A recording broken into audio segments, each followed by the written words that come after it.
We know that all men are created equal and they've been endowed by certain and unalienable rights from their creator. Yeah. From God, not the government. And that's what makes our nation so special. We wrote it from the beginning. Yeah. And you don't have to read half the document to figure out that is in the first paragraph. Like, your freedom, your liberty, and your pursuit of happiness is a God-given right. Government has no ability to tell you what that looks like. God gave me that right, and he sent Jesus to lead me into that freedom and lead me into the pursuit that I was created to chase after. When governments overstep their bounds, like, not only do we write it in there, because the forefathers knew that this ain't gonna, people gonna get power hungry. Just know, the same way we fought, you can fight, and God's got your back.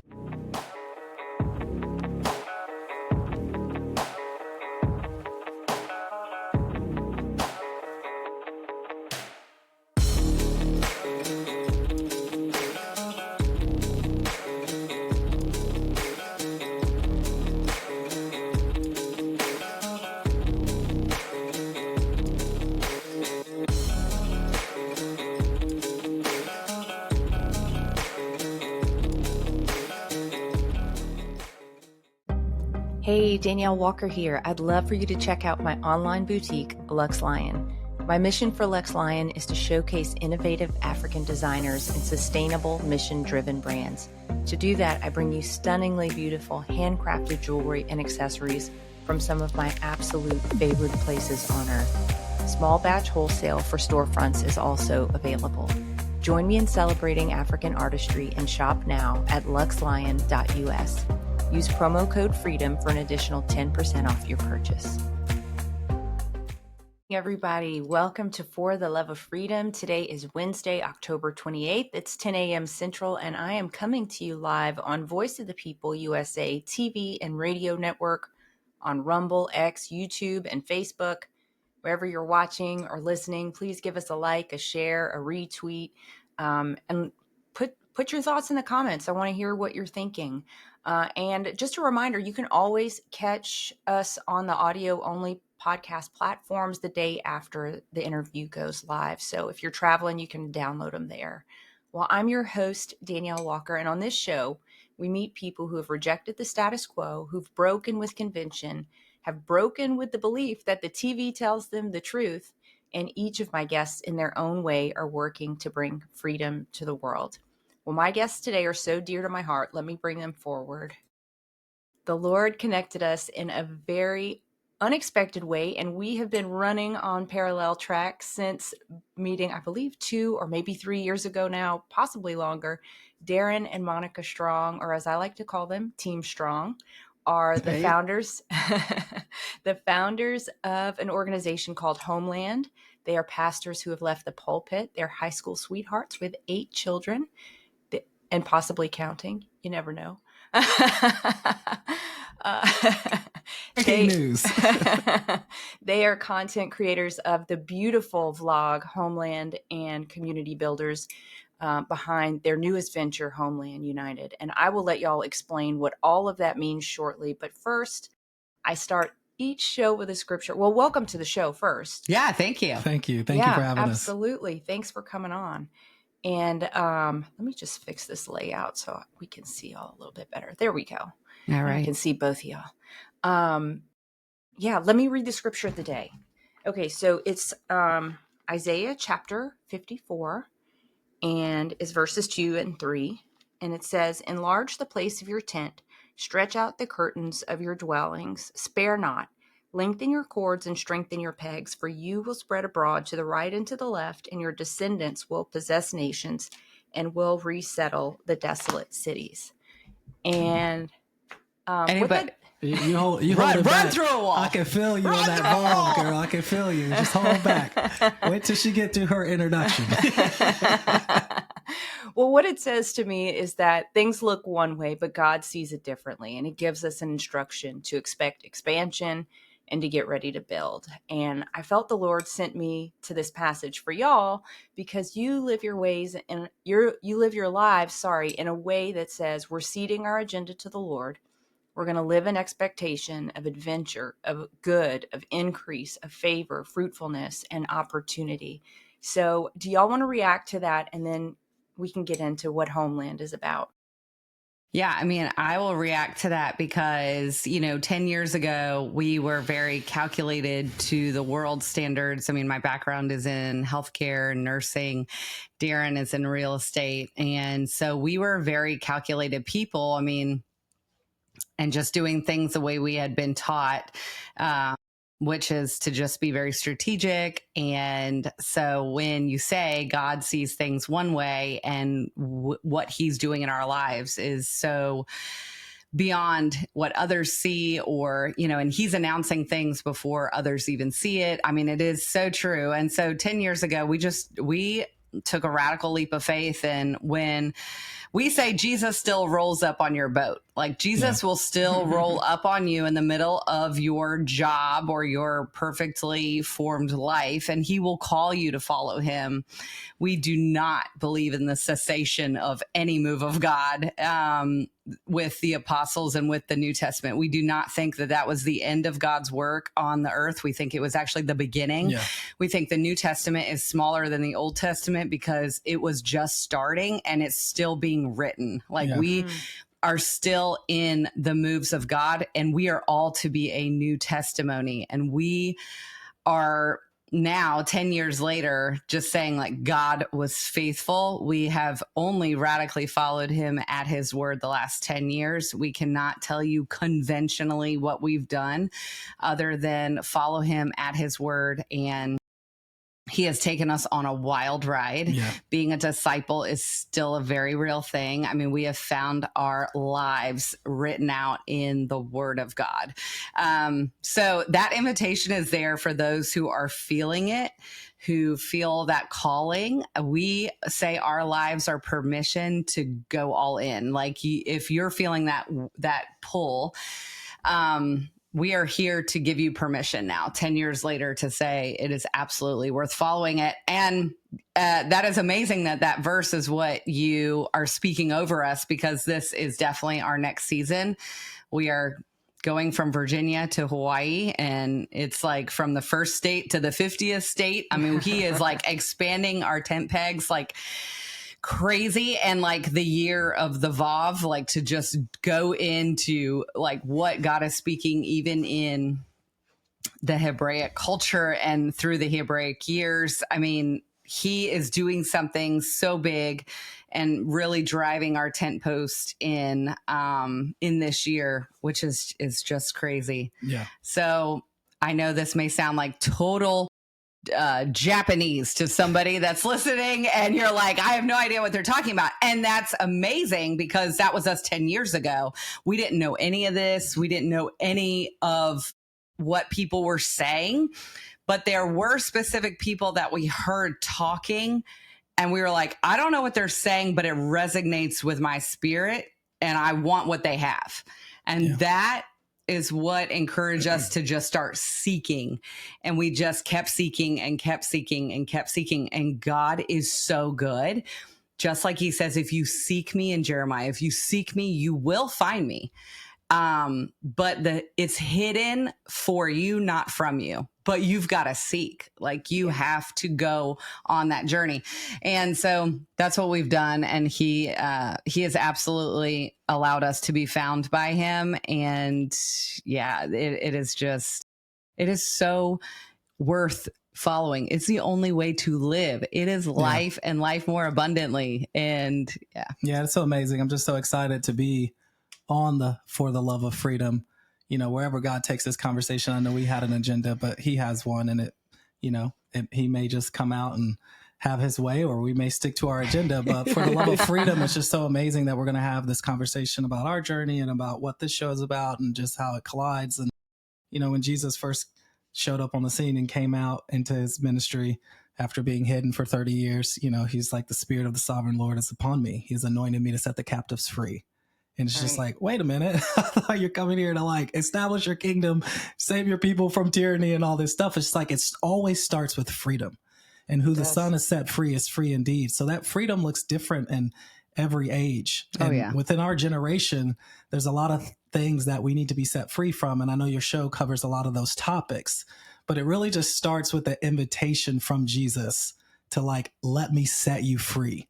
And then he takes you on this journey and you find yourself being delivered from so many systems, structures, ideologies. Be not conformed to the world, be transformed by the renewal of your mind. And so it's like your ideologies have to change, which is one of the hardest things for a human being to change. Like once we get set in our ways, like we're set in our ways. That's why change is so hard. And so when Jesus shows up on your boat, it's just like the first invitation is like, I want to set you free. Yeah. And so it's like, I love the show. It's like, you got to love, I mean, you got to want that so much. And then you've got to become in love with the idea of Jesus setting me free. So we can get into a lot of those discussions of what that looks like, but that's what I'm excited about. And it's just so true in that verse. We literally have been marinating. I mean, Monica sent me a book, a novel through text on that very verse. And it's just so crazy. When you were reading it, I'm like, hold on, babe, let her get through it. Well, I'll tell you, I'll tell you my secrets. In my Bible above Isaiah 54, I have written why Homeland. Like, so why we are even being established is Isaiah 54. That is so wild. It is. So I'm like, this is, I love God. So anyway, thanks for having us. We're excited. Well, you're so welcome. And we'll see where the Lord takes this. But as you were talking, Darin, I was just thinking about, the Lord's invitation to freedom is an invitation first to surrender. Like surrender is the path to freedom. And that is so counterintuitive to this control mindset, to this I'm going to be scheduled down to the minute mindset, to the I'm going to literally be able to dictate every aspect of my life, curate every aspect of my life. The way the world sees me is going to be a certain kind of way. That's very hard for people. But if you look at people like yourselves, I think about there's a gentleman, a prophet named Nathan French, and he is probably one of the freest people I have ever seen. I don't know him personally, but I've seen him go on different shows like Elijah Streams, and he just recklessly follows the Lord. Like it looks reckless to the outside eye. And I know y'all have had some moments in life that have looked reckless to your friends or your family, but what you were doing was following the Lord. What you were doing was surrendering to your agenda. Would you talk about some of those experiences and what it looked like, what people told you were doing, and how God used it? You want to start? You want me to start? I mean, I think that would sum up the entire last 10 years. Like Darin said, for us 10 years ago, just getting very basic, like we were on birth control. We were planning our children. And when we started reading the Bible ourselves, and with that mindset, freedom, ideology, all that was really our first approach with surrender. You can't actually have true freedom without surrender, because true freedom is only found in Jesus Christ. Okay, true freedom. So that's good. What is the American dream? For us growing up, it was like, the American dream is to own your home and be debt free and have a couple kids and a nice car and a job. Like we were taught, you go to school and you get a degree. Me, I was like, they said, you go get a healthcare job, you'll always have a job, right? Because people are always sick. And so they're like, go into healthcare, you'll always have a job. These are like the ideologies we were raised in. This is not just us. This is an entire generation of people that's being raised like this. Both parents working outside the home. So for me, it was actually just this year, somebody was talking about the American dream, and the American dream is actually what they established it on was freedom. Freedom was actually the American dream. And it was like, that totally blew my paradigm of America. Yeah. And I'm like, wow, see, I was disgusted with the America I grew up in, but what I grew up in is not what we were established as. That's right. And so I'm like, 10 years ago, we had to surrender when we listened to that whisper, Jesus, come follow me. We left our jobs, which who leaves their job in America with children? And we were living in Northern Virginia. You may have little history there, Northern Virginia area, which is a very expensive area. Yes. You don't just leave jobs, you get 2 or 3 jobs when you're living up there. Yeah. Oh, it is a constant grind. And so, so we left our jobs, and God did actually drive us out of that location. For us, we said he drove us into the wilderness, and he did. I mean, we were living on a family farm in, my grandmother's house. She had passed away. And so he did drive us out of that area into what we say is the wilderness. And so we had 2 children at that point. And what we did is we postured ourselves in full surrender. I mean, laying on the floor. We were also, talk about religious, like we were religiously not raised to be prostrate in front of the Lord. I mean, that is pretty uncomfortable to be laying on the floor, But actually, when you're reading the Bible, like this is the Spirit of God. When it comes onto people, they recognize in all humility, I am nothing. I am in the presence of God, and woe is me, I should die. And so you do find yourself in a position of total being prostrate before the Lord is complete surrender. I mean, even just if you're looking at a posture of like a warrior, you would never lay down. You would never turn your back on something, you know? And so to be prostrate is to block everything out of your life, and you're laying on the floor. And that's how we came before the Lord, and we said, Lord, teach us your word. We had been raised Christians, so we were 30 years old at that point. Teach us your word, not from a man's perspective. We're going to open the Bible in Genesis, and we want you to teach us. And we started reading our Bible with that posture. Go ahead. How did you get there? How did you get to that point of prostrate on the floor? How did you get to the point of we've got to leave our jobs? Well, when we were in worship, Darin was in worship at the church. We were campus pastors, and we were in a big non-denominational church, multi-campus, just leading people. And we just that's a whole nother story about us. I mean, we are high school sweethearts, and we always wanted to do ministry out of our overflow. We wanted to be business owners that were affluent, and we wanted to be philanthropists. So we wanted to do ministry out of like an overflow. Yeah, this is very practical to help somebody that's listening. That's what we always wanted to do in high school, was ministry. So we knew the destination of we knew why we were created. There wasn't like any confusion. Like there was no other real passion in our life when we were like in a ministry setting, or we led a Bible study in high school. That was just we knew this is what we need to do with the rest of our life. And so from there, we did what most Americans do. Okay, how do I map my life to that? Well, this is the way I want it to look. I don't want to be broke, because most people in ministry are broke, and honestly, I don't want to get paid for it. So what we thought in our brain is, let's become rich, let's do ministry out of our overflow, and like just live off 10 and give 90. That was like, so I mean, as an 18 and a 16-year-old, this was our conversations. And so we're like, God, we're going to open up a bunch of businesses, you're going to make us wealthy, and we're going to give 90% of our wealth away, and we're going to do ministry. Yeah. Sounds like an awesome plan. Yeah. So that was our plan. And so we spent our entire 20s trying to make that happen. And that is the way, again, an entire generation was formed, is we are taught by adults older than us, like, what do you want to be when you grow up? And Darin and I press parents now, and we're like, we want an entire parental generation to raise their children. Like, why did God create you? Yeah. Why? Yeah. What is that for? What part of the puzzle are you to play that God is weaving for this generation? And so we found ourselves at 30. We went through our whole 20s trying to become wealthy, serial entrepreneurs, just doing failing at a lot, everything. It's like 99% of it, enough to keep us fed, was working, and then the rest was just like complete failure. We were like, our plan's not working. Yeah.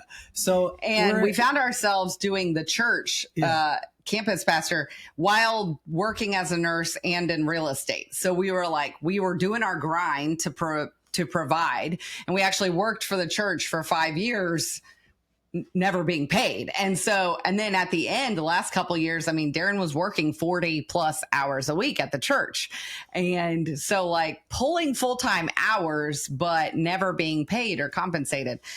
But so he answered that part of the prayer. Yeah. But I'm like, God, you forget about the wealth part. This is twofold. It's not going to work if you don't make me wealthy. Yeah. It's so true. So we find ourselves at 30. We're at the church, and this is the practical nugget. I'm in worship one day and I just hear this whisper, it's now or never. And I knew exactly what that meant. And then there was a little bit of confusion because I'm just like, what that meant is like, you're either going to come follow me and let me take you down the journey of why I created you to be in ministry and what that looks like, or your calling's going to be removed from you. And most people are like, oh yeah, God doesn't work like that. Well, yeah, he does. He rolls up on your boat and he says, come follow me. If those disciples didn't go follow him, he was gone. It's not going to sit around for 10 years while they're fishing with their daddy and waiting until they respond. Find somebody else, He's going to find somebody else. So that's what he did. He rolled up on me, and I Same thing in the Old Testament. And that's why the Old Testament is so the reason we have the Bible is not to just historically read it like this is a good book. It's actually to read it so you know the character of God, and you know how he works, and you know his actions, behaviors, and norms, and you know his voice. Yeah. And then he can then work in your life, and you know it's the Lord. You know that you can trust it, and he will absolutely mirror his work in your life with something in the Bible. Yeah. Everything we've done for 10 years has absolutely been confirmed by the word of God. And if Darin and I were not in unity about something, we went to the word until we were in unity about the thing that we were supposed to do. And so I'm like, I inherently tell people, you read the Bible. I mean, if you, we're in a space in our culture that we no longer have inherent truth. We are living in an age that everyone has some piece of truth and everyone has like a good word. Therefore, what is our litmus test to like the God working? And is this God not just a good word? Is it good or is it God? The Bible. The Bible is the great equalizer. I mean, in Jeremiah 31, it talks about the new covenant, and that new covenant is going to be written on your hearts, not on stones and tablets. And that new covenant is going to lead and guide people that you do not have to preach to your neighbor and to your family that you should know the Lord. You already will. And so it's like that. I'm saying that to what he's saying when we say roll up on your boat. We are referring to Jesus rolling up on his first disciples saying, come follow me. But you see that just like Jesus said, the word was God and the word was with God and he was there in the beginning. So it's like Jesus is a connection to everything in the Old Testament because he was with God the whole time. Yeah. I've come that you may see the Father. And so when we see him, everything he does is a reflection of something in the Old Testament. And so you see that with Elijah calling Elisha. He rolls up on him while he is plowing in the 12th position, and which is like denoting I'm calling a new government. I'm calling the next governmental order of God. And it's like, it's the next generation. And so Elijah rolls up on Elisha and he says, you're my successor. You're the next generation. You're the next one God's going to work through. And he goes, please let me go say goodbye to my parents. And he's like, consider what I've done to you. Yeah. I mean, it's like, it is a very real tension when you're called to not, waffle in your mind. Yeah. And that's what Darin's saying when he was in worship. He knew when God said it's now or never. I mean, it was like with a weight on it. I knew this was different. We obviously had experienced the grace of God in our 20s, and he kind of let us, he was there the whole time, but he let us fumble through some things. But I knew at that moment that was different. I knew this was the moment where he was going to pass me by or I was going to go follow him. And so that was like, it's just like God was saying, now I've seen what you can do from 20 to 30. Are you ready to see what I can do? Yeah. Are you ready to follow me? And so that was the moment when everything changed. Like I didn't even want to tell Monica because I knew what that meant. I knew it was an all-in type moment. Yeah. And I say I knew, I didn't know anything. Right. Let me preface that. Like I knew at the time what my brain could conceptualize because I had never went on a discipleship journey. I was an American Christian. And so I thought I knew what it meant, but I had enough faith and I was hungry enough and I wanted it enough to say, I'm coming.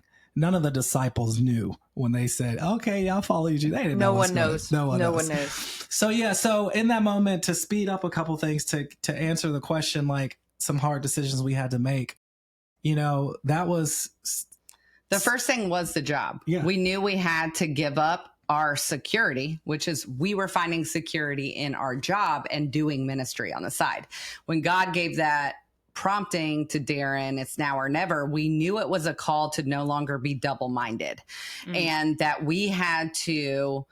So when we were then moving into DC, you know, we thought it was to just start a church. That's what in America, it's like, oh, I'm called to ministry. I must start a church. And so, so we thought we were going to start a church, and Darin finds himself leading or in Bible studies in every single governmental building in the District of Columbia, which was nothing other than the hand of God. And that we were there with no time spent really in DC. I mean, nobody knew who we were. And so I was at home praying one day and just praying about the church, honestly, like a church building on the corner that was vacant. And the Lord so clearly said to me, if you want to lead my people, you must learn how to follow. I was like, what does that mean? We've been following you our whole life. I'm like, and now we're in DC, like we can't pay for our apartment and we're depending on you. And, I was like, what does that mean? And so, you know, every question we had, we like immediately went back to the word of God. We were not online trying to find some word of confirmation for someone else. We were not dependent on any voice online. I mean, there were things that God would use as voices of confirmation, but it was never seeking revelation from other people. It was revelation from the word of God. Confirmation came from other people. And so at that point, we knew we had to move out of DC because we were like, we are not here to start a church. We're actually on this journey we didn't even realize we embarked on. And really, it's like we're following Jesus literally in 2017 or 16, whenever this was. We are following Jesus, and we are eating the word every day as our only sustenance as manna for us. I mean, it was like our only provision is going to be what God speaks over us, because we have 2 children and then 3 in that point. And we were like, we have 3 children, no traditional job. If God doesn't speak, if he doesn't show up today and tell us what to do, like we're finished. We are literally walking on water in America with children, and our family is just like, get a job. You know how many times I was told, get a nursing job. Like, you have a degree, go get a job. I was working for a company. They had closed down right before the holidays. It was a family owned. It was in real estate, a title company. They had closed down right before the holidays, right before we were about to have a baby. This is the one, right? Because we have 2 separate stories. This is the one for South River. Yeah. So, no. That was the company, the other company? Yeah. Okay, so I'm going to fast forward to that one. That's a different story, but this one's better.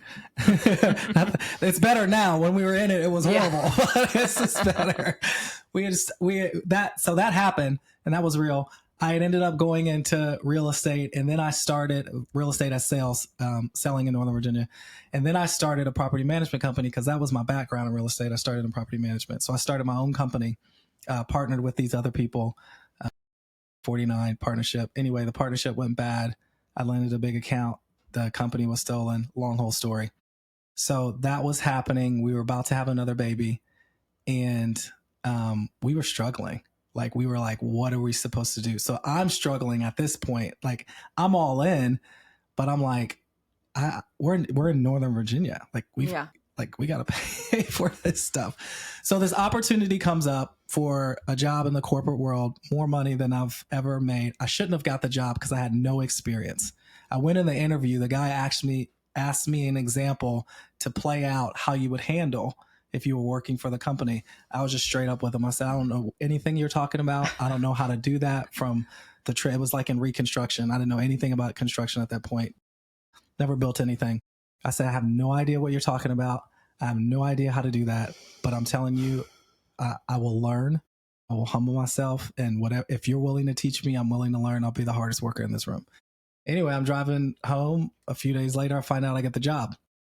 So this job is starting after Labor Day. Amazing, but we were at war. Darin and I were at war. So at the time, because I was like, we didn't take this journey of faith for it to end like this. Because we were a little bit. This is not what God was. Yeah. This is not it. So at the Darin time, was like, I'm a man, I got to provide. Yeah, was doing a 21-day prayer thing. So that was our one topic for prayer. We were just like, are we taking this job or not?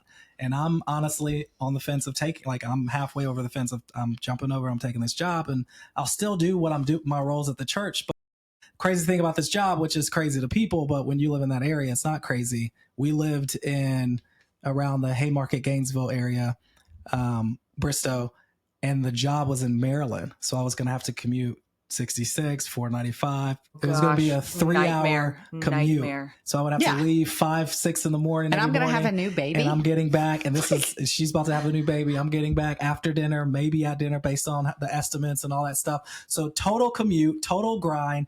We knew the person that recommended the job. They worked constantly. They were good at it, but they were constantly working. This is 7 days a week. This is all, it's emergency work.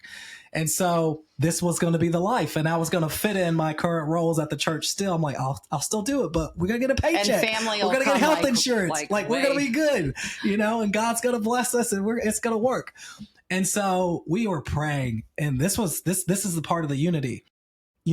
We did not make decisions if we were not unified, the decision was on hold or we just didn't decide to do it. So we weren't unified on this yet. We get up to, it's after Labor Day. Labor Day comes the next morning, we were like undecided still, but the next morning I get up, I get dressed. I'm like, I'm going to work, so I get my little khaki pants on, my polo. Monica's still just in the bed, didn't make me a sandwich, nothing, didn't say bye. She just in the bed like, we didn't decide this. So you are on your own. You better hope Jesus is with you. So I'm getting dressed. And as a man, I'm like, I have to do this. This is the beginning of this all-in faith journey. And it's like, this is the tension that we struggle with as Christians. It's just like, you can find a scripture to support any thesis you want to build in your life. Yep.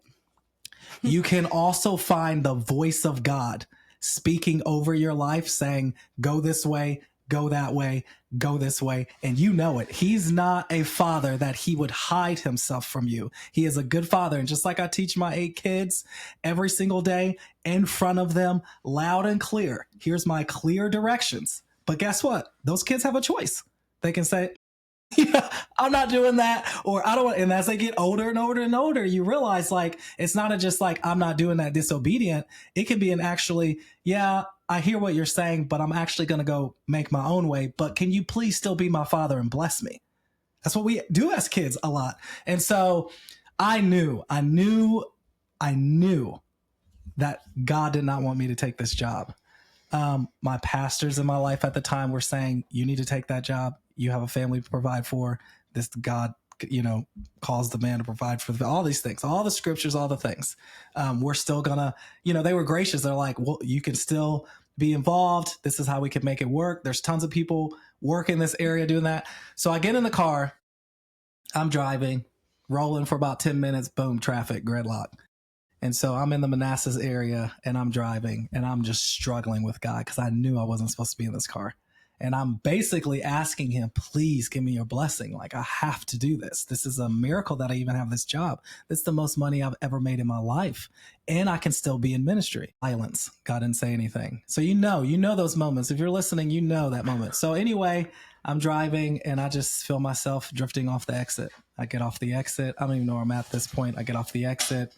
I start driving back home and I look up and I turn to the right and there's our church. And I didn't even know that's the exit I got off of. And it was like God letting me know you're on the right road. So I get home, I come back in the door, I say, babe, I'm not taking the job. I wish I could tell you after that story, everything was beautiful. It wasn't. Right. There were some hard moments, hard. But you know what? We needed those moments because our faith would not have the muscle it had today. Yeah. If God allowed me to roll to that job and be so comfortable while him trying to teach me in the wilderness what it looks like to live off every word that comes from my mouth. There has to be this wilderness period where you're tested for 3 years, 5 years, 10 years, 40, if it took 40. But guess what? When he crosses you over, it's so sweet.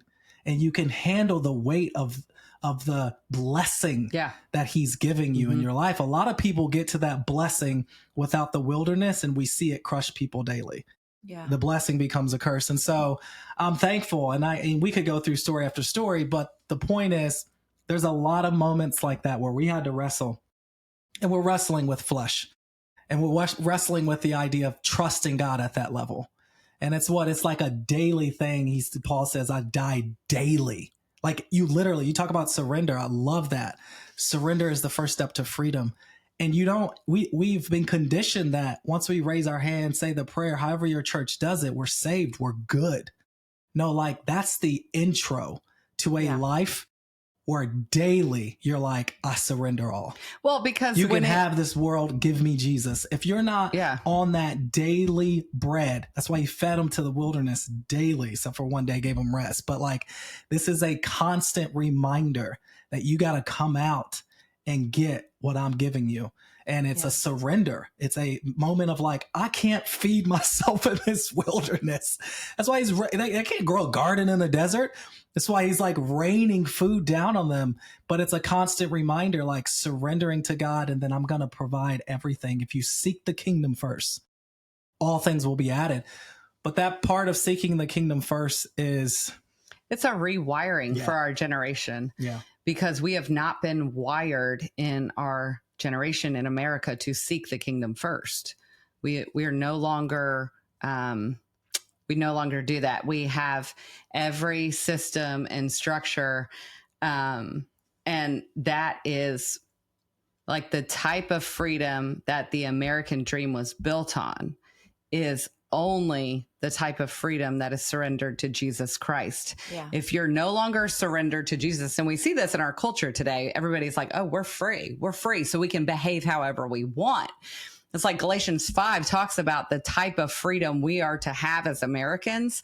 But if you're not surrendered to the yoke of Jesus, you are absolutely out under the law. You cannot. And now it's like you are under the law, and the law what the law is producing now is lawlessness, because without Jesus, your flesh goes against law, which is what you're seeing in the culture. You're seeing lawlessness express itself as freedom, and it's actually not. I mean, that's why you see like we are in a standoff in the culture, and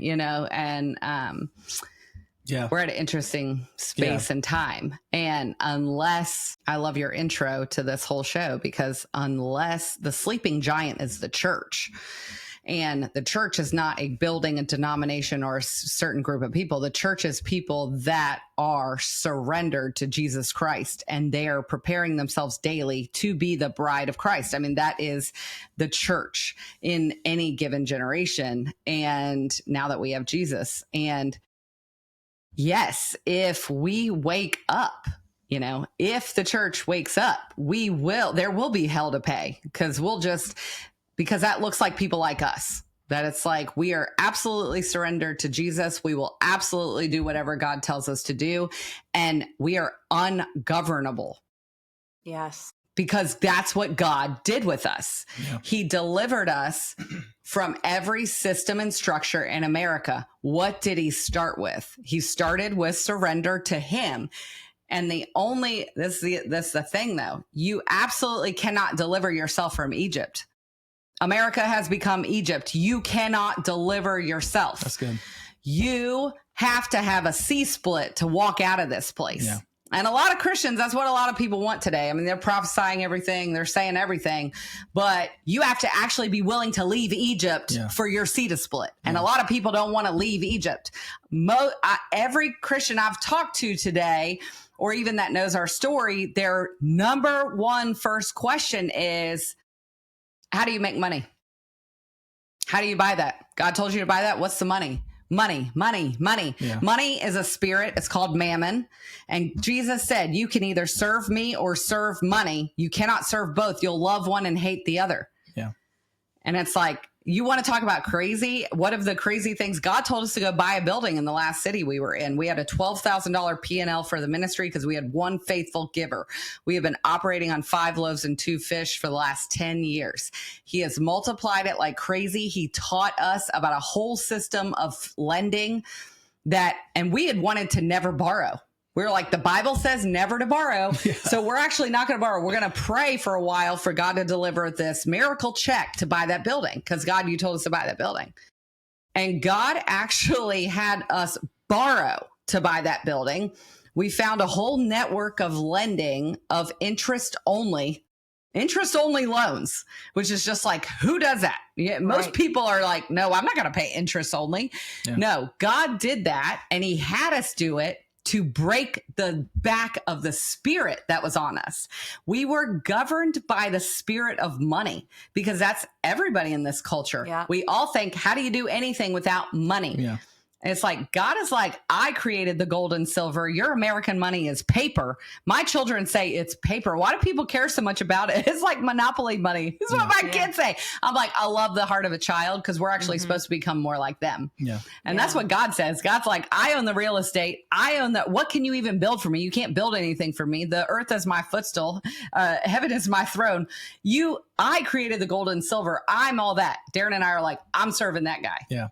If he intends for us to do something, we bought that building. We bought 7 buildings in that city, and we tried to give them all away to people. You talk about the crazy things. You want to talk about crazy? Schedule an 8-hour podcast next time. Because I'm like, we got crazy. All the crazy stories of all the things God told us to do, and we did it. And the currency we came to the table with was faith. Yeah. Yeah. Faith and trust. And that's what we came to the table with. We had no money. Yeah. And we did everything God told us to do. And it wasn't pretty. It was like a lot of hard work.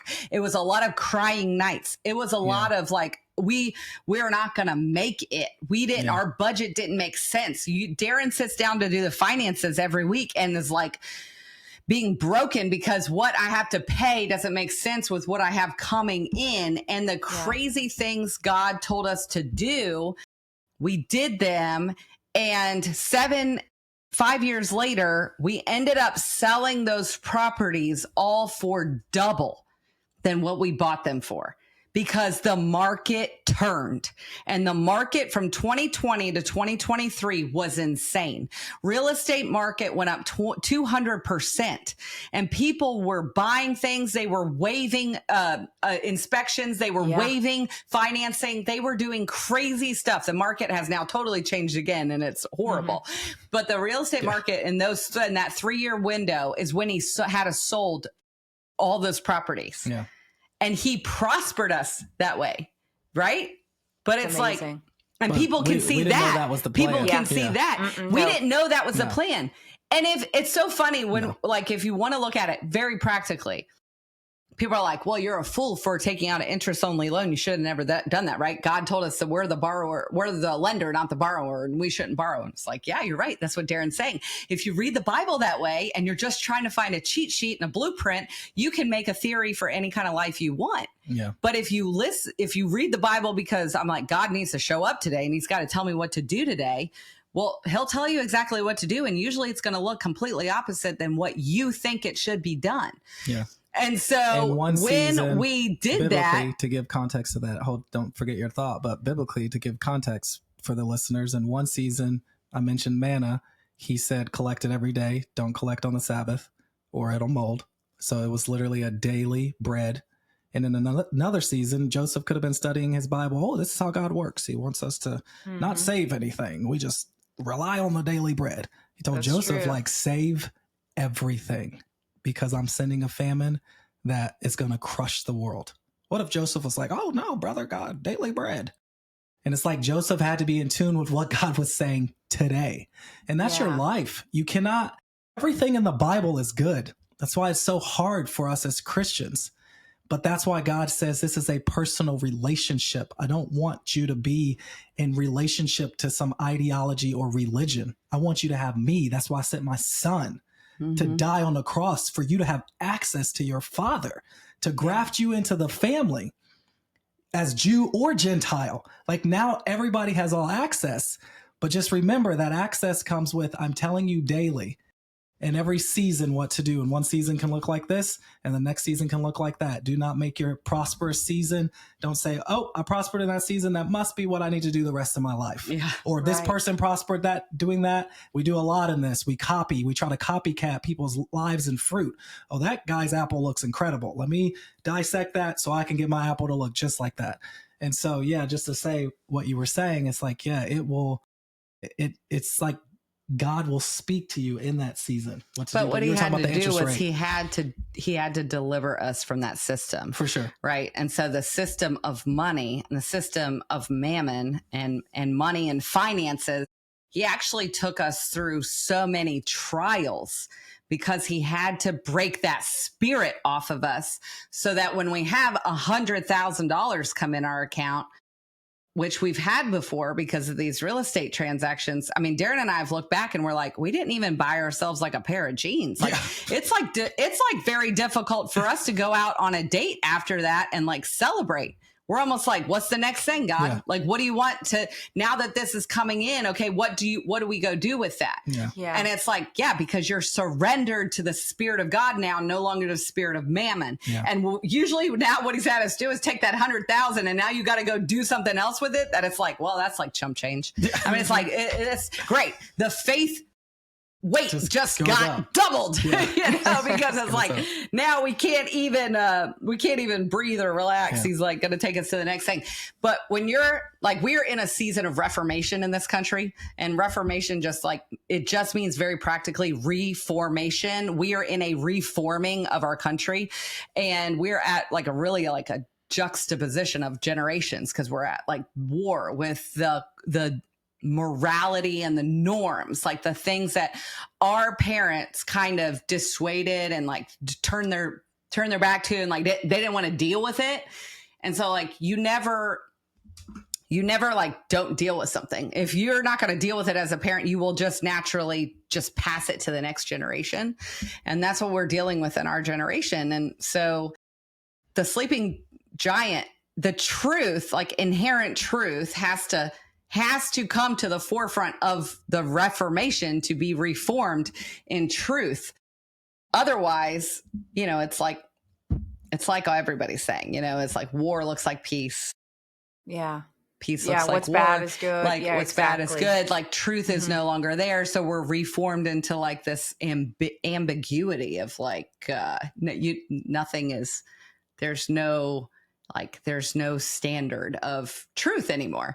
And there are people, and that's why we say like we're here now to just awaken people to this truth of living this way of freedom, because it is the only way to live life. Yeah. It is the only way to live life. It is life more abundantly. The Spirit of God will lead you. He will deliver you from Egypt, but it's going to come with lots of wilderness testing, lots of wilderness trial. And why? It's because he's good. He will never take us into the promised land with slave mindset. Yeah. Mm-hmm. Egypt is all about slave mindset. What are you a slave to? You're a slave to the system. And this country, we're not even getting into the stories of travailing for our kids' health instead of running to the ER. I mean, this country has developed such a network of webs to keep you in the matrix, in the system, right? And God delivered us from all of those. I mean, healthcare, financial. Actually, the first system he delivered us from, I told Darin this the other day, I couldn't even believe it. The first system God delivered us from was church. Salah. Yeah, I don't even want to get into that. But you're so right. One thing that the Lord has been showing me, I think increasingly over the last, 4 or 5 years, is just the freedom that comes with decentralization and not having these central structures that we trust in, that we rely on, where, the authority figure, Mm-hmm. the trusted expert, Mm-hmm. tells everybody what it is they need to do. Mm-hmm. No, the central figure is Jesus. Mm-hmm. And he will tell everyone individually what they need to do specific to their situation. And that's very different. It's going to look different for everybody. Even I've been thinking a lot about health lately, and just talking to some really brilliant minds about true health. And one of the things that's coming out is, the Lord has like countless ways to heal people, right? Like even through the medicine that he creates, right, through plants and minerals and all these things, he can do it in a countless different ways. There's not just one way that's going to work for everybody. And that was something God told us like 10 years ago when we left. And I'm a nurse. I have a master's in nursing. I have all the education of the world. And God showed me that when he leaned down into the earth and formed our bodies, that's why the earth, it's like he co-created with the earth. The earth became our mother. He became our father. He knelt down and put his hands in the earth. And he very gently told me, if you are deficient, depleted, or sick, look to where you came from. And I'm like, that was mind blowing to me. Yeah. Mind blowing. And then when I was pregnant, and I was pregnant at 20 weeks, five months along, and my background is in birth. I looked at Darin and I'm like, I still don't have a midwife. We're traveling. We're all over. We're following God. I get it. I don't want to leave the path, but I don't have a midwife. And Darin looked at me and he said, who told you needed one? Says the man. Most people, says the man. You have a baby without somebody. And most people would be like, y'all are radical. That's crazy. And it's like, it is. But it actually got me thinking, who actually told me that? School, the system. Who created the baby inside of me? God. Who was the midwife for Mary? Who was the midwife for Sarah? Yeah, they did have village midwives. They had people that supported them. But Mary and Joseph, who was the midwife? Likely Joseph. It's like, this will test people. But I'm telling you, God will take every single inch of your life. You're right. God does have absolutely, our bodies are healing machines. Yeah. Our bodies were created to regenerate. Darin talks about this morning over coffee. Yeah. Go burn down a forest and in 3 years, go back to that place. The earth is created to regenerate. It has every single thing we need in it. And our bodies are. We have been programmed in America to think we are deficient from birth. You must inject your baby with XYZ from the day of birth, because they're born deficient in vitamin K. Let's take that. Circumcision. This is in the Bible. It says that the boys should be circumcised on day 8. By the priest. In America, we say you should circumcise your boys the first day after birth, and we're going to have to give them an injection of vitamin K. And it's because their bodies don't create vitamin K. And so if we cut something and they're bleeding, they may bleed out because they don't have vitamin K. And that's part of a clotting cascade that happens with your body. And it's incredible that God, even just that name, the clotting cascade. What that means is there is a cascade of events that occurs naturally in your body. You do not control it. You don't tell your mind to start it. If you're bleeding out, you don't say, clotting cascade, activate. Your body is brilliant. It is like a supercomputer operating independently of your own thought and function. So the clotting cascade, vitamin K is just a component in it that creates this fibrin that makes the clot happen, right? Babies aren't born with it. They are born with it, but it doesn't start until day 8. Yeah. Their livers are not operating like that, and they don't start the function until day 8. You're telling me God's design in the Bible, he told them what to do on day 8? The day scientifically that we've discovered it starts. Amazing. God told them to do it. It is amazing. Okay. amazing. And it's like, that's how our bodies are. But we've been told in this country, you're born deficient and you need man's intervention as a baby. You need to be injected with all these things because, you were born broken. And it's like, that's not true. And that's everything in this Bible, everything in the Bible compared to the system of America. Darin started pressing us on. Who said that? Yeah. Who said that? Who taught us? He started questioning everything. And we're like, what does God say about that? We've just made the Bible too prophetic. It's a very practical. God is he's so practical. And his ways are so higher. But when he comes down to speak to us, just like that practicality of the 8th day for all of the rules that they had there was embedded into the scientific makeup of our body. And it's like, God absolutely has a kingdom that operates. We are citizens of his kingdom. And that's why it's not lawlessness when we talk about freedom, because there's a way that his kingdom operates. Yeah. I mean, his son is operating. It cannot be off a degree or we would fry or freeze. So there's order to the kingdom. But when he comes to set you free, which is so needed for our nation, I don't have the context for the world, but a lot of people in the world as well, from what I can see. But for America, I have a pulse on. We so need to be delivered from the kingdom that Pharaoh has established in this nation.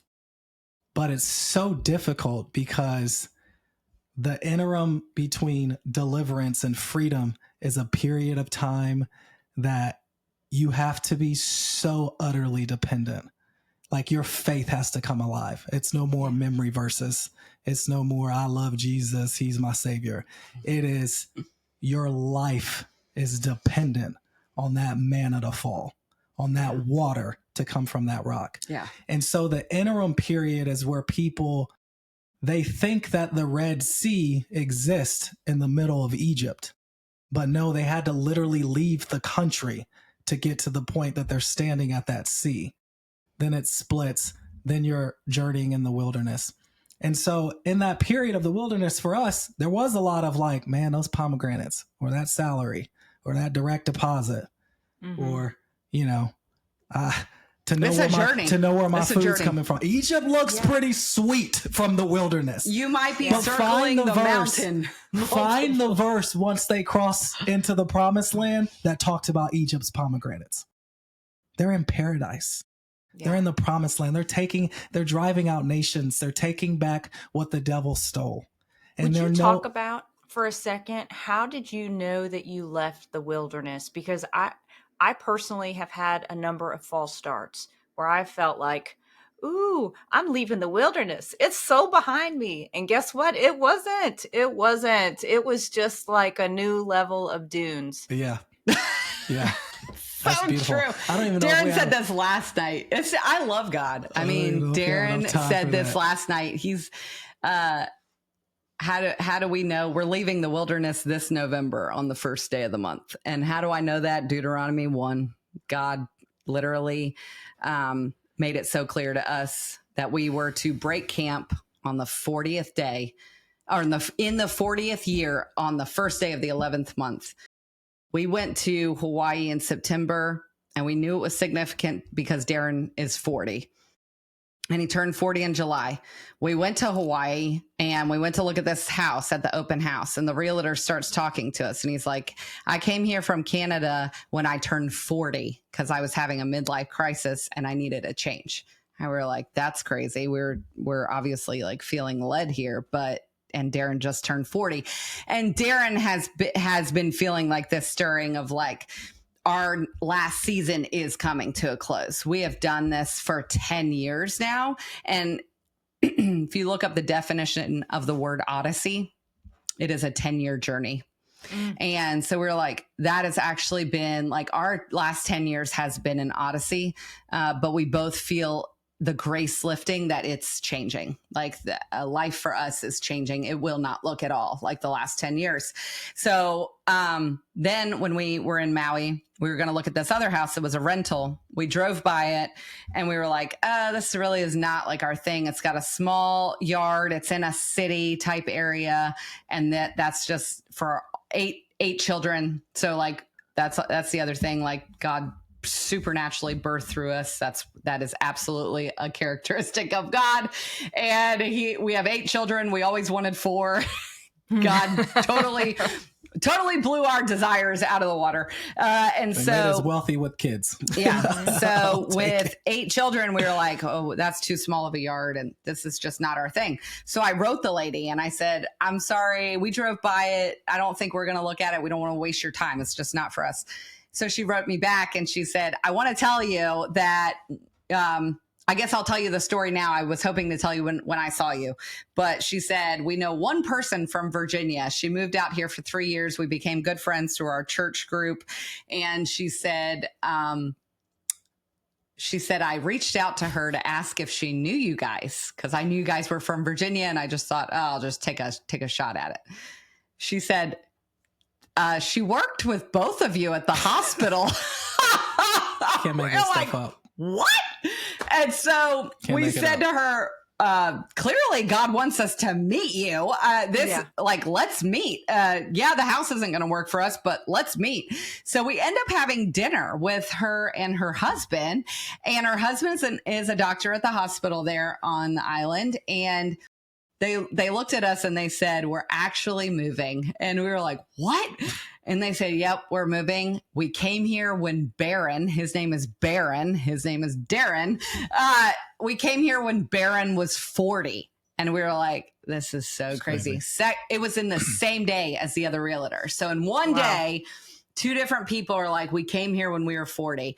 And Darin and I were like, oh my goodness. Okay. We can't really deny, like, that's crazy. This is already what we were feeling. This is confirmation. So we come home and we get home and we're like, wow, that was like, that's 2 stories from there. We have like 10. So just crazy God happenings.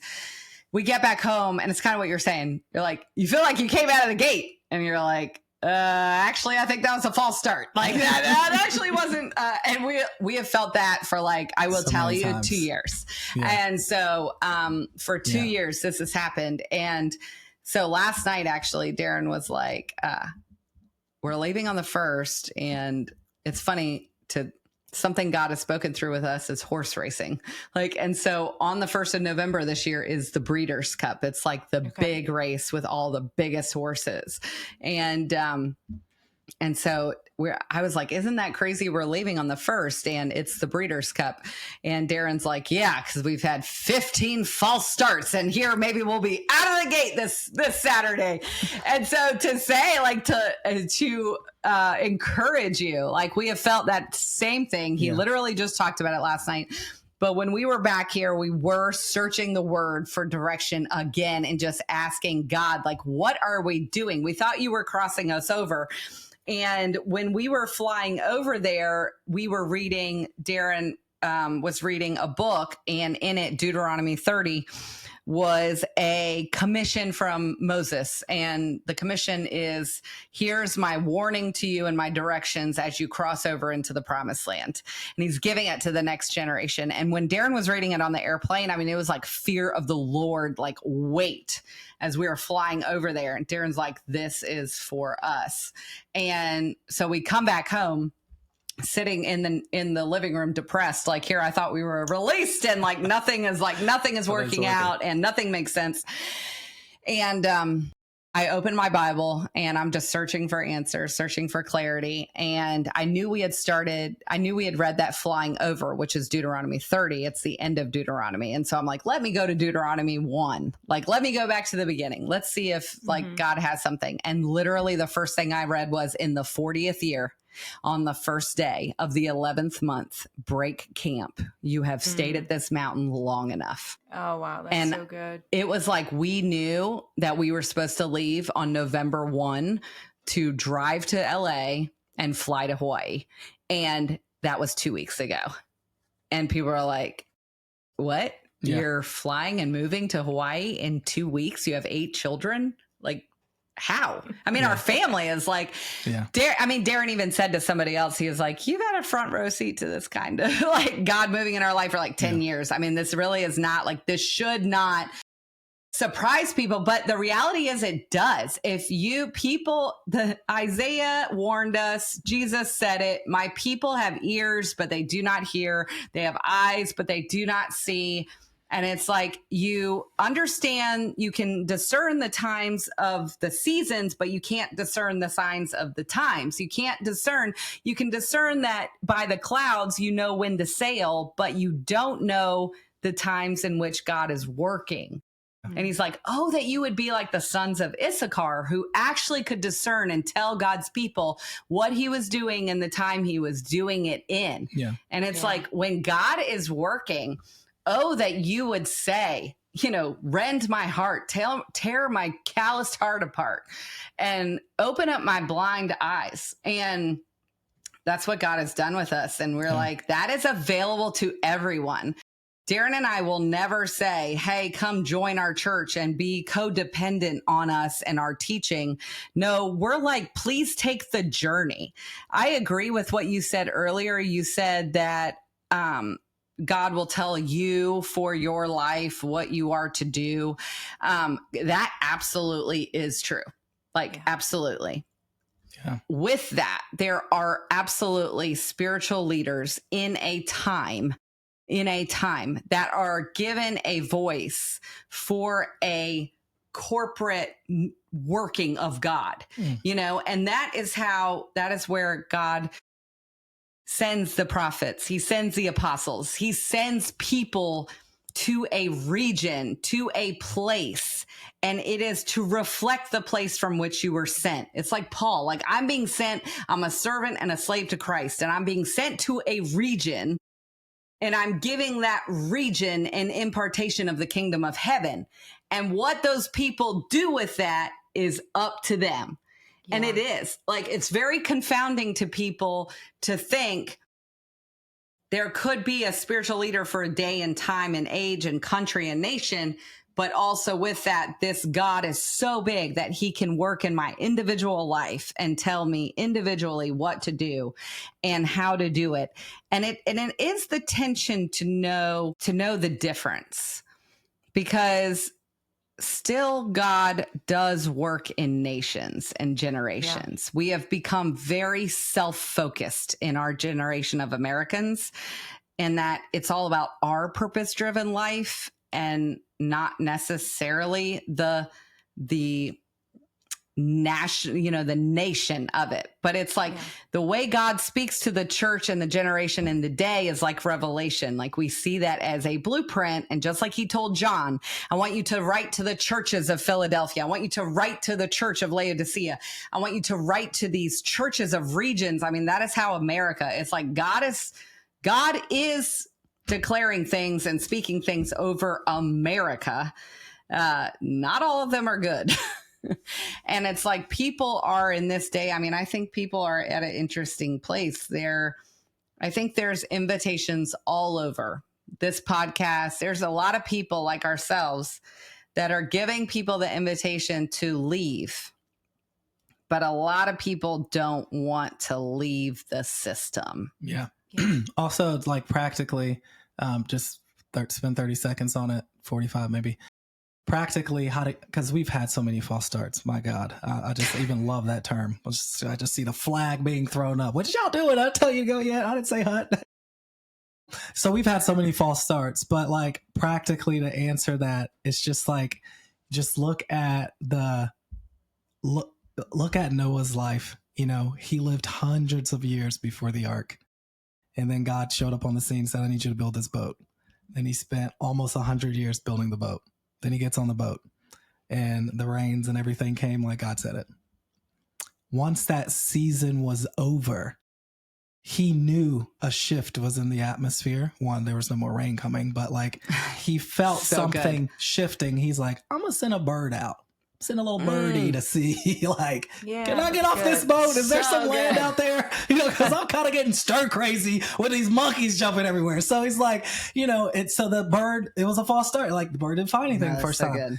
And then, story goes on, sends it out again, and then sends out the raven. So he knew. But even when the bird comes back and he's like, oh my goodness, There's greenery. There's life outside of this boat, this wilderness, whatever you want to call it. And you're like, I'm ready to get off. Noah didn't jump out the window and swim towards that tree. So good. God had to literally open up that door. So good. The same way he closed you in, he has to bring you out. You That's can painful. bang on that is so door good. all you want. Bang, bang, bang. How do you know when you're at the gate? It didn't open. You keep hitting the gate. You try to come out into the So horse. You good. just hit, and so you feel it. Where even if you launched yourself into like, I'm out of the wilderness, when you're hitting the gate. You know when you're hitting the door. So you kind of get back on the boat. So good. So when you walk off and you don't hit that door and you see a new world that's unfolded before you that you didn't have to do one thing for. You go in, you occupy, and you steward. And it's the same thing with the Israelites coming out of the wilderness. When they crossed over, their first mission was just to march. And then on the seventh day, make a sound. And I'm giving you this city. So good. So when I'm not So getting good. up every morning catching manna.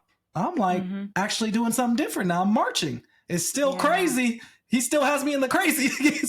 Like everybody's looking at me crazy still. People are still looking at us crazy. Like our comments from our posts, it's just people don't conceptualize. We're still crazy.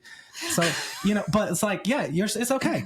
Cause I'm gonna march. I'm gonna do what he told me. And then on the seventh day, I'm gonna make a sound and then I'm gonna occupy this whole city. So your assignment, everything will change. They went from desert terrain to just the practicality of it to manna and whatever it was to like, now I'm like in a city. Like I'm in a different location. I'm doing a different thing every morning. I'm marching, not collecting manna. And then like for Noah, he didn't get off and become a boat builder. He didn't open up a boat enterprise. Like this ark just floated on a flood. I'm about to sell these blueprints. I'm gonna become a billionaire. And God says, nope, plant a vineyard, become a farmer, or do whatever. And have lots of kids. Yeah, have more kids. That's your assignment now. Yeah. And so it's like you'll come off. You'll know when it's time because you're not hitting that door or that gate anymore. And you'll have coming off to a new you'll world. have blueprints in your hand, and your whole world will be different. You will not remain in anything the same when that season ends. And that's for everybody. I can tell you that like that is the gospel of Jesus Christ. If you come out of that gate or that door and anything looks the same, get back on the boat because it's not time or you're not ready. So keep circling the mountain and let them kill something else inside of you. Yeah. Surrender even deeper till you can come off and you're like, ooh, like Hawaii with 8 kids? You thought Northern Virginia was expensive? It's just No kidding. You can't drive off you're in the middle of the ocean. Everything's different. And it's not like we plan this. Where can we go to make our life look different to justify us out of the wilderness? It's like, no, this is God. And so that's what you'll know when that door swings open and you're like, ooh, I haven't seen anything like this before. And you'll have blueprints in your hands. So yeah. And radical. It's radical. Yeah. Y'all are radical. I feel like this needs to be like a 10-part series. I know. It's like it needs to be like, there's well, we at least need to have a call after the show is over. But before we move on from this, I do want y'all to talk about what your invitation is. What's Homeland United? How are you building community? What does that look like? Okay. So Homeland United is basically in this next season, God has really put on our hearts that unity is absolutely paramount. A non-negotiable. I mean, we are just seeing this in when we talk about what we're seeing in the culture. Obviously, what we're seeing in the culture is with our naked eye. It's not the hands and moves of God in the sense that Darin says the devil is playing checkers, God is playing chess. Okay, so what you're seeing, God is already 25 steps ahead. I mean, he knows. And right now, even with us relocating and moving, I mean, we know this is happening with a lot of people. We know God is moving chess pieces into play in areas that we do not understand. You have to surrender to being in his hand. Yeah. You have to surrender to go where he puts you. And with that, for us, our real focus this next season is unity. We have been in a season of wilderness preparation. I mean, that's what the wilderness is. A lot of people get weary of it, but honestly, like, it is preparation. It's the forerunning of a Jesus movement where we would have never had our character built or learned the voice of God like we did in the wilderness. I would not trade it for the world. It is a blessing and a favor of God on your life if you're even called to that period of time. With that said, if you remain in a place that he no longer is, the wilderness is absolutely isolation, and it can create islands. And I think a lot of what the digital world has done has done just that. It makes people feel connected, but it's like building something on sinking sand, And so honestly, I see a lot of these people, and they're building their platforms, their followings on Facebook, Instagram, YouTube, and God bless it. We've seen in a season what they can do with people that say something they don't want them to say. And in an instant, you're gone. And with that, you're following your connectivity. And, a lot of people in the natural are saying that our country America is on the verge of a civil war, and it's just a matter of time. And there's been a lot of promptings, people trying to provoke it. Right. And so you see that when you see, the response to Charlie Kirk's funeral was peace and vigilance, return to church. They've compared it to, what happens with the incident with George Floyd. You see burnings of cities and people, just hate and violence. And there is a very clear defined line in the sand as to what, the differences are that could provoke a civil war, right? Yeah. And I always say we would never win in a civil war, actually, because people are not unified. And they actually, like they say, wars are won before they're even fought. And I think that the powers that be for darkness really feel like they're winning just by the fact that everyone's on these platforms, Instagram, Facebook, YouTube, because it's one big, experiment that everyone is following exactly what they want them to be doing. And what it's creating like a fame culture instead of unity. And so you have all these voices on these platforms, and they're actually like, who do you follow? Like, who is the Samuel of this generation? Who is telling us the enemy is coming? And what is our battle strategy to actually win against the enemy? The strategy is actually never the same as flesh and blood. I mean, Ephesians says we do not fight against flesh and blood. I'm not saying prepare for a civil war by getting your guns and ammo and all the things. I mean, it may be that. But what I am saying is God's strategies are usually not that. And for us, the strategy God has given us is unity and a cohesive place to actually come together in that unity online, because online is amazing. We love that we're talking to you and you're in a totally different state. I love that. Yeah. I love online. I love that I can get online and have like a marketplace and I can shop for secondhand furniture instead of going to Pottery Barn. I love the aspects of online, but I am now being wise and discerning, with what God is showing us, that it's time to cultivate something that is outside of Instagram, Facebook, or YouTube. And that's what Homeland United is. It is a platform that is a place built for community, which all these things claim to be. They claim to be community. And you do see that. You see homesteaders. Most homesteaders that are posting about homesteading have homesteading followers. Most people that are posting about health and wellness, they have people following them that want health and wellness. So it is community driven in that it's pulling people together in their niches that they want to promote. But when you're talking about freedom in a time that the powers that be don't want freedom, then there is what happens. And what we're seeing is censorship. And then censorship is going to go into canceling. And you've essentially just fractured every community possible. And if we were in a civil war, how would any of us know it? We are in a war. We're in a spiritual war. Okay, Sure. let's just put it like that. If we were and if we're going to win this war, we have to be unified, and there has to be some clear delineation of leadership in that unity.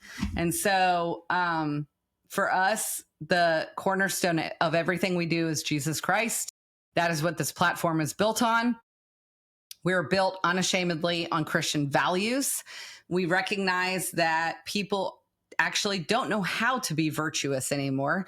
They don't know what faith is, and the family is fractured. And those are the 4 pillars we're building Homeland United on. So we will be teaching a lot on what is freedom, what is virtue, what is faith, and how to have a family. I mean, those are like the hedge points of our teachings.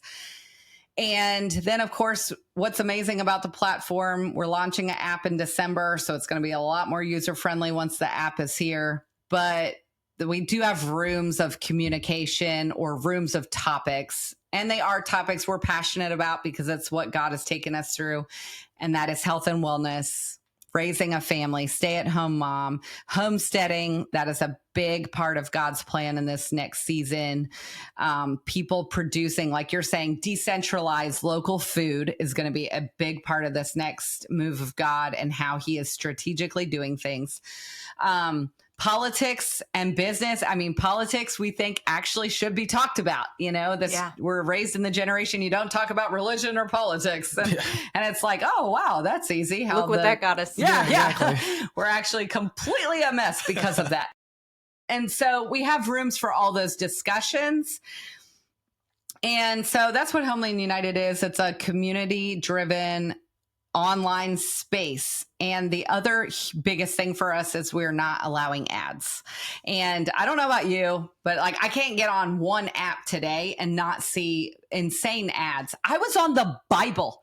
I was writing something, and I usually have my physical Bible. This time I went to a Bible website. I think it was, I don't know, one of them, Bible Hub, Bible something. But it was basically, I typed in the verse that I needed to copy and paste. I went to Google, I clicked on one of the results, and I went to their website, and they had a Halloween ad on the Bible because it's just Google ads. Yeah. So you can't control any of the content of the ad they're putting in front of people. Yeah. So I'm like, if my children went to the Bible Hub or whatever, they're officially seeing a Halloween ad, something we guard our children from. We do not allow them to have screens. We don't allow them to look at ads. So I'm like, my children's innocence would have been completely robbed in an instant because of your ad, because really you're just trying to make money from your website. Yeah. And see, again, there's the threat of money. It's like, oh yeah, sure, we'll do this, but we got to make money too. And it's like when we compromise to make money, like you've lost because what you're doing is serving money and you're serving your budget instead of doing what God is telling you. So yes, that's what Homeland United is. Yeah. We feel like that's what God told us to do. It's an online community that's extremely intentional. I know in this season, and we came out of church culture where all were welcome. Invite everybody to church. Let's just have a big party, which was amazing. People need grace. People need to be loved. People need to meet Jesus. Times are changing. There's going to be a bit more exclusivity in the kingdom of heaven, just because I think there's risk with who's in your camp. And we see that in the Bible. God said, don't make treaties with these people for a reason. And so we see us coming into a time where, we're building this platform. We're making it members only because we want like-minded people there. We want people that care about faith, freedom, virtue, family. We want people that care about Jesus in this community. So it's protected. And with that, we want people to be connected. And so if we have a platform of, 100,000 people that have the same core values, we have a membership directory and different things like that, because in the social world, we're so isolated and lonely. Like people, they don't front, like people are lonely out here. And so our membership directory is amazing. You can literally search your city, search your town, and those people will pop up and you would have never known because you don't know your neighbor. Like you live in an apartment complex, you probably know 2 people there. And that's just the story of our country. It's crazy. So we're so excited because we know once the thing scales, it's going to connect so many people. And they're going to be like, oh my goodness, you live down the street from me? Yeah, we could literally be like we were just talking back and forth. And I didn't even know you're literally around the block. And so it's going to produce so many in-person gatherings. But it's just going to take people being willing to say, I don't want to be, it's fine. We're on Instagram, all this stuff. But we see like people are not nice. The comment section is just brutal. And so we're not going to have it. You talk like that in our community, you're going to be kicked out. Instagram's not going to kick anybody out because every person means money that I can sell ad to. Unless you're trying to talk bad about vaccines. Ding, ding, exactly. Ding. Yeah. But like this is the world we live in. Yeah. And so in this community, that membership directory is going to produce so many in-person gatherings. It's going to be a protected community with people that have virtue and standards, and therefore the conversations are intentional. On so like when you get on your phone now, get on Instagram, 15 minutes later, you're like, what did I just see? Did I learn anything? What is happening to my brain? It's like, there's so many, but in the way we've built this out, it's, the topics are the room. They're like little rooms. So it's like, if I'm coming to this platform because I have a question about business, or I want to talk about business with somebody with my product, or somebody, hey, watch this ad, this brochure I just put together. What do you guys think? I'm about to go to a trade show this weekend. It's just like, it's intentional. And so we're excited because obviously we're at the seed stages of it, but as it scales, it's going to be super intentional. You're not going to waste a lot of time just scrolling through stuff that you weren't even looking for, because that they know it hooks you. That's why they build this stuff. They're brilliant. They know what they're doing. You think I'm only grabbing my phone to look for this. No, you get on that thing and you've seen a million other things you weren't looking for. And so we've tried to make it to where you can be focused and it's intentional, and the ads and the rooms help with that. So that's Homeland United. You can find more information at homelandva.com. Just click on the Homeland United tab. But we're super excited to build this out. And then when the app comes, it's going to be amazing. So community in this next season is near and dear to our heart. What do you do when you're lonely in the wilderness and you get set free? I want to meet people. No, it's like, it's God's heart. We're supposed to be connected. We're supposed to be living in villages. We're supposed to be, Jesus at 12 coming from the temple. The whole family was there for celebration, festival times. And they start making their way back home to their towns and villages. And they're like, where's Jesus? It's like, so for Mary and Joseph to be so comfortable in their community to where they're not like, everywhere we go, we're like 1, 2, 3, 4, 5, 6, 7, 8. We're yelling out their names. Adelaide, are you here? It's like, we know where they are at all times, always. For Mary and Joseph to be like halfway down the road, oh, where's Jesus?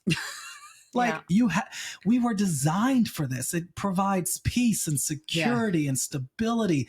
They've sold us false securities. Replace your villages with us, the professionals, the banking system for money. The villages were that's what the apostles established. Nobody needed anything. Don't miss the verse. Like they were so deep in community. They knew the needs. They met the needs.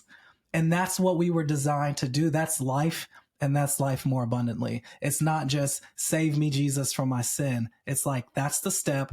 I'm going to take you through the wilderness to rewire you, and then I can place you in community because you're no longer a cancer to the community because your brain's not, I've put you kingdom mindset in your brain. Now I can plant you in community. You could be a blessing in that village around you. I'll start planting all these people in that village, and you'll be living with one heart, one mind, everything in common, nobody needing anything. So that's the next season for Homeland. Awesome. Well, I can't wait to get involved with it. I have downloaded it or signed into it, logged into it, and I am excited to see. I've been reading your devotionals. They're so good. I love the practicality. I love that you live what you say what you live. That's what we need right now. First of all, who has the time to not have that be the same thing, right? Totally. I do want to make one point, plug in every Monday through Friday at 9 a.m. Eastern, starting in November 2nd, I believe it is. We're going to pray every day as a community, Monday through Friday. So that's going to be a staple. That's going to happen every Monday through Friday. And we're starting a men's group. There's going to be a women's group. And the devotionals come daily, Monday through Friday. So there is a lot of things that we're creating, but this community is not just about Darin and Monica. We want a community of people connecting and adding value and doing all these things. But those are the things we're doing for the community: the devotionals, the prayer, leading the prayer Monday through Friday, and the men's and women's groups and different things like that. So yeah. Awesome. Cool. Any final thoughts before we let you go and get back to probably packing all your earthly belongings?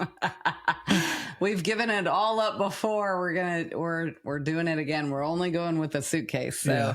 No, we're starting over. We're very thankful. Thanks for having us. We love the show. We love what you're about. We love what you're doing. Yeah. You're such a blessing to our life. You know, I love America that we embedded. This nation is special, and we're not reflecting that, but it's special because we know that all men are created equal, and they've been endowed by certain and unalienable rights from their creator. Yeah. From God, not the government. And that's what makes our nation so special. We wrote it from the beginning. Yeah. And you don't have to read half the document to figure out that is in the first paragraph. Like, your freedom, your liberty, and your pursuit of happiness is a God-given right. Government has no ability to tell you what that looks like. God gave me that right, and he sent Jesus to lead me into that freedom and lead me into the pursuit that I was created to chase after. And when governments overstep their bounds, like, not only do we write it in there, because the forefathers knew that this ain't gonna, people are gonna get power hungry. Just know, the same way we fought, you can fight, and God's got your back. Fight the way he tells you. Bang the pots, march the city, do whatever he tells you to do, but God will secure this freedom. So I just want to close with that. I want to encourage everybody, like, stop looking to the government to set you free. Yeah. It is only by way of Jesus Christ, and it is a gift that your Father God has given you, but you have to love freedom to the point where you're willing to surrender your life to Jesus and say, I want that. So I just wanted to close with that. Amazing. Well, thank you both so much for joining me today. I just speak blessing over your travels and over your next venture. And we will be getting you back on once you are settled and unpacked, and we'll see what you're up to next. Awesome. All right. Thanks for having us. Okay. Love you guys. Thanks. Love you. See ya. Thank you. Bye. Bye. Meet the world's first living, full-spectrum, certified organic CBDA hemp extract. Ness's hemp oil was extracted from seed to bottle without chemicals, solvents, or heavy metals, and it surpasses world-class standards for purity. This pure and powerful CBDA has been proven to reduce aches and pains, ease mental tension, and promote better sleep. To get yours today, visit the Shop Our Partners page at freedomstate.us.